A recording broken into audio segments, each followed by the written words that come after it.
are very welcome along. It is time for Trader Chat. It's a little bit later than usual, but we were just waiting to see what happens to Novak. Would he be able to play in the Aussie Open? Looks like he won't. There's also a very good race in Warwick on Saturday. Decent race in Ireland over the weekend, and we had a little bit of action in the Carabao Cup going into the weekend. Big game in football tomorrow, which is Saturday. Flynn Goward slightly hungover. You have the beauty of being able to go and watch a football game in the pub, which we can't do in Ireland because the pubs close at 8 o'clock at the moment.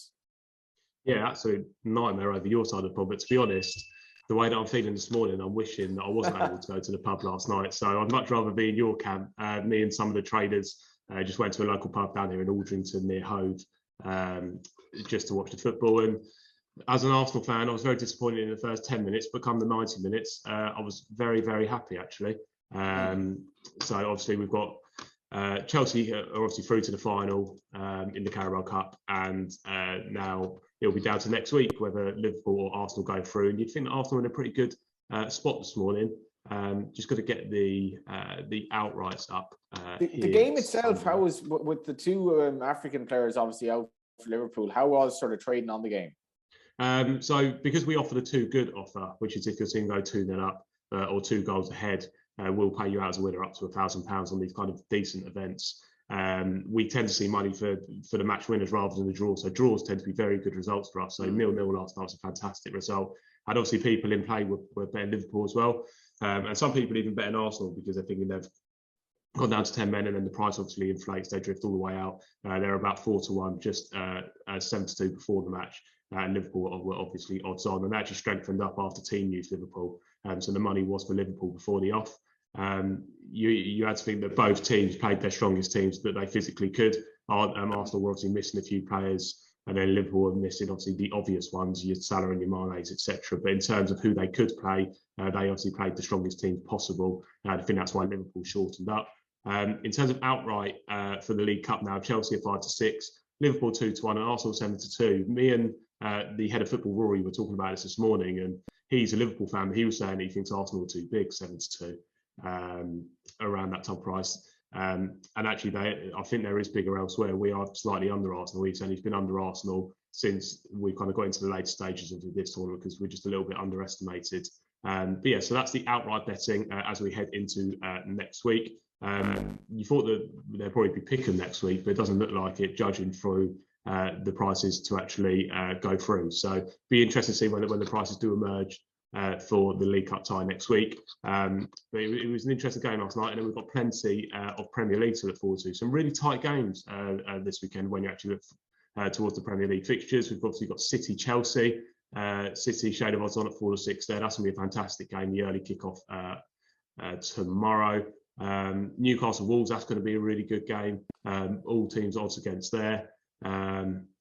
Norwich versus Everton, again even money Everton, and then 11-4 Norwich. And then you go to Wolves Southampton, another tight fixture. You could be looking at some draws here in the Premier League. And like I said, for us here at Star, that's always a decent result when you take into account the offer. So it wouldn't surprise me if we saw some people perming up the draws this weekend, though, Johnny. So the too good, too bad. You're going to get people back in Man City for sure, like 4-6. I think in terms of the league, we badly need Chelsea to win this, if at least get a draw.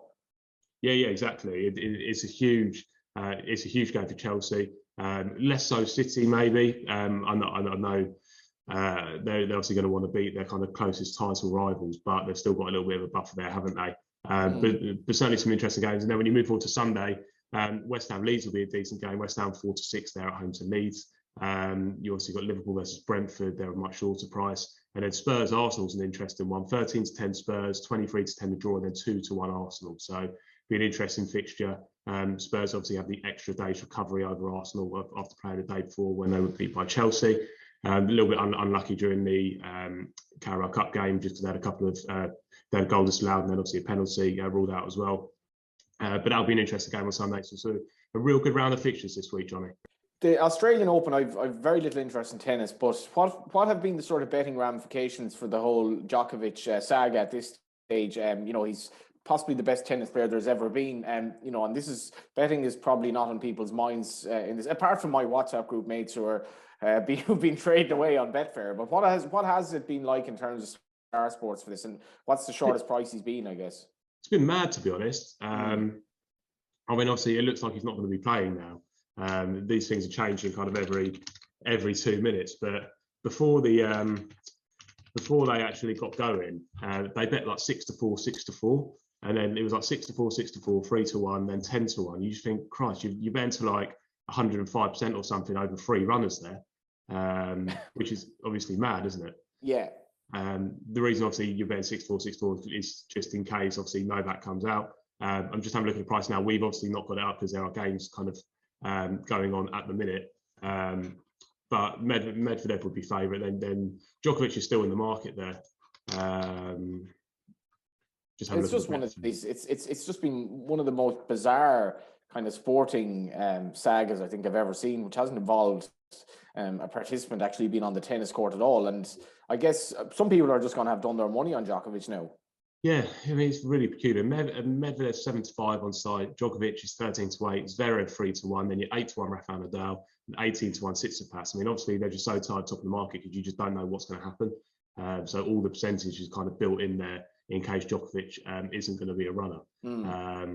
So definitely some betting opportunities there, but Medvedev does head the market in the Australian Open. We've also got an offer on the tennis, which will be posted on site this week. So do have a look at that when it does hit the site, when the Australian Open kind of gets into the second and third rounds. So that would be the tennis. I guess we need to talk a little bit of racing. Yeah, it's quite enough weekend in Ireland and Britain. I really like a horse called Autumn Crusade running at Ferryhouse. I think you get nice each-way value there. We have Bob Ollinger obviously running on Sunday with Rachel Blackman riding him over fences for the first time. Small bit of doubt about the Bromhead Yard form. I'm not sure about that, but good stuff in Warwick tomorrow as well. It's got to turn it around soon, isn't he, the Bromhead? It's just he's had a few duds at Christmas, but like no, his last. If you look at his last 6 runners, they've more or less been running to form. I wouldn't be getting too worked up about it. It is also like it's the 11th of the 14th of January, or whatever. Wouldn't be too pushed about at the moment. Well, Galliard de Menil might be a little bit overpriced in that event. It's 5-1. I know he obviously didn't get the job done on his opening chase start, but he could be one to take a look at. 5-1 opposing Bob Ollinger, who's 4-9. That's a puncher's town. Maybe it'll be if he's right, he wins. So I guess, but he'll probably go off a slightly inflated price because fashion is fashion, and people are of the opinion maybe. And again, in fairness, if you are worried about stable form, you don't back horse at odds on very with an awful lot of confidence. So yeah, it'd be interesting to see how the betting goes. Yeah, exactly. So one to keep an eye on there. When we go to Warwick, we've got the Hampton Novices Chase, where we've got 300 through 5 is 8-15. Just to note, to quickly say that we have got now derivative markets on the website. We've obviously not got them up for Saturday yet, but we will do. So we have match bets on every single race. We've got each way extra on the races where it suits, which is most of the races. So if we're 3.25 in the main market, we'll go 4.25, 5.25 if there's enough runners to kind of suit it.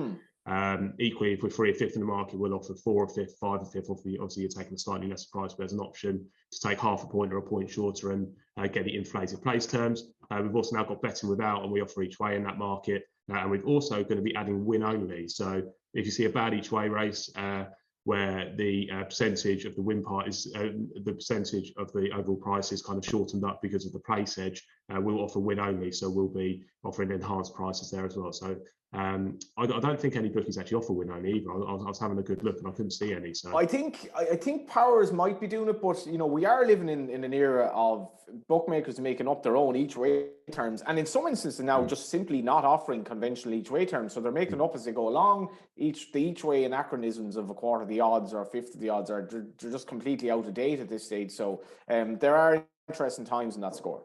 Yeah, it's a difficult one for us here because we would market ourselves as we like to lay the small ones. We also like to lay the big ones, and it's a difficult one when you're laying £50,000 bets at enhanced place terms, which is why we find it a little bit difficult. But the idea around these derivative markets is that we can now offer these. I told you not to tell people about my bets. Yeah, there you go.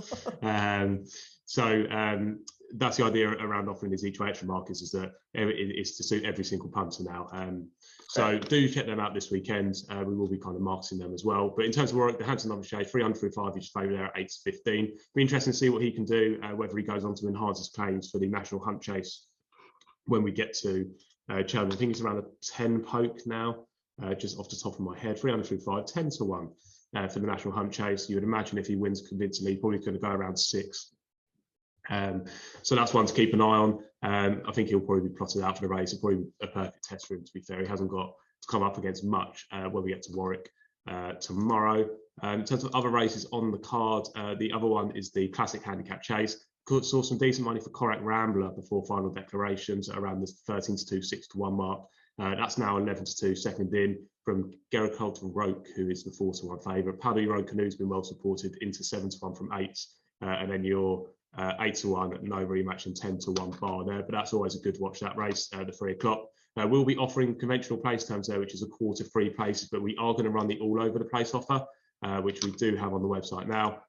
So money back up to £25 if your each way bet finishes outside the places but completes the course. So a decent one there. If you think that you've got a solid jumper and you've got a solid stayer, it's always a decent little bet to have, because if you don't cop the each way part of your bet and you do complete the course, then you get £25 back of your each way bet. So there's always something to get involved in there in terms of the offer. The other races on Saturday, we have the Jam Man taking on Sergeant Burley and Sporting John as well.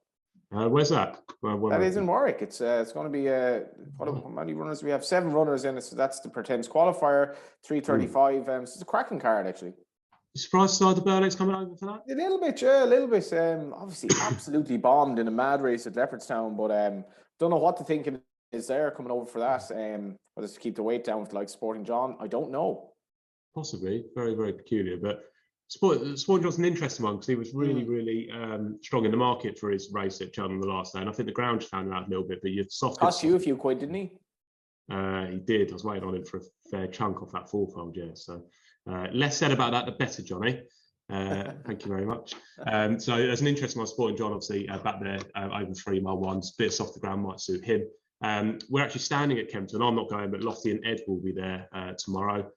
So we're going for the Lanzarote Day, which we don't normally stand, but we've decided to give it a go this year. The on-course seems to be pretty buzzy at the moment. I know it's been a constant chat on Twitter at the moment around the on-course side of things, and are people potentially going to be playing on-course in cash when it's when the over-compliance will, not over-compliance, but when compliance will kind of ramp up online and all that type of stuff. And I think we're already starting to see that.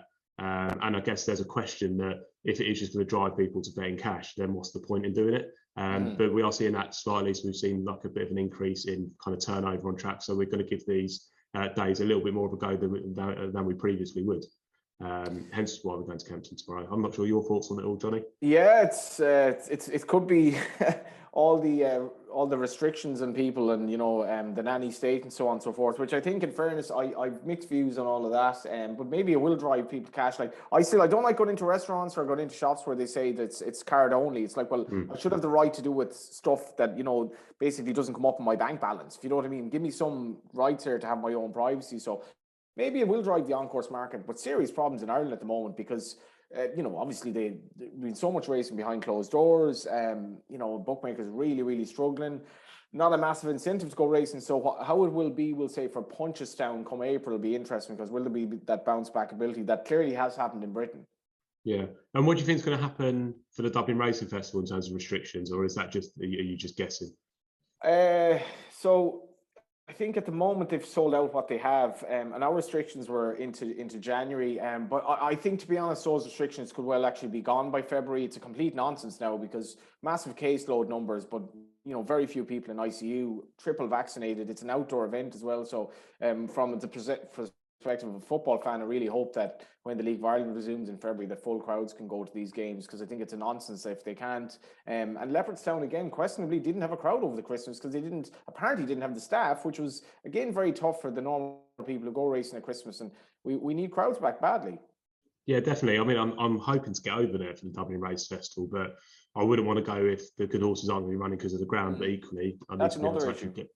I mean, I need to be able to actually go in the first place. So kind of keeping my ears open for that one. Hopefully I'll be able to get over to Ireland and we'll be able to share a Guinness, Johnny.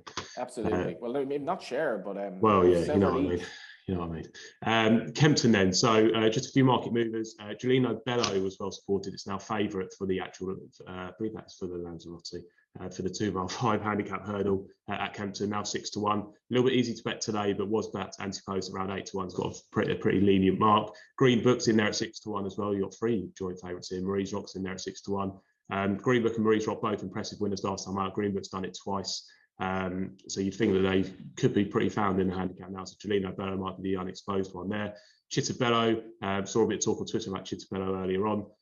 fit and ready to go for Dan Skelton, Penny and Malmo. So best of luck to them. That's 9-1. So a real interesting race there. Again, that's another race where we're betting a quarter 4, and then we'll have the each way extra, so you'll be able to bet 5 places and 6 places if you wish. Caribbean Boy's been really strong in the 3:15, around the 7-2 mark. Did fall last time out, but was well back before that, and was even running in the Paddy Power Gold Cup, wasn't it? So really strong at the head of the market in the 3:15. Then we've got an interesting chase over 2 mile forward. Mr. Fisher's your favourite there at 7-4. Wouldn't be trusting him too much. Eldorado Allen in there at 5-2. Rouge 5th 100-30, and Defi de Soy, if he can recover some of his old spark, getting £6 from the top 2.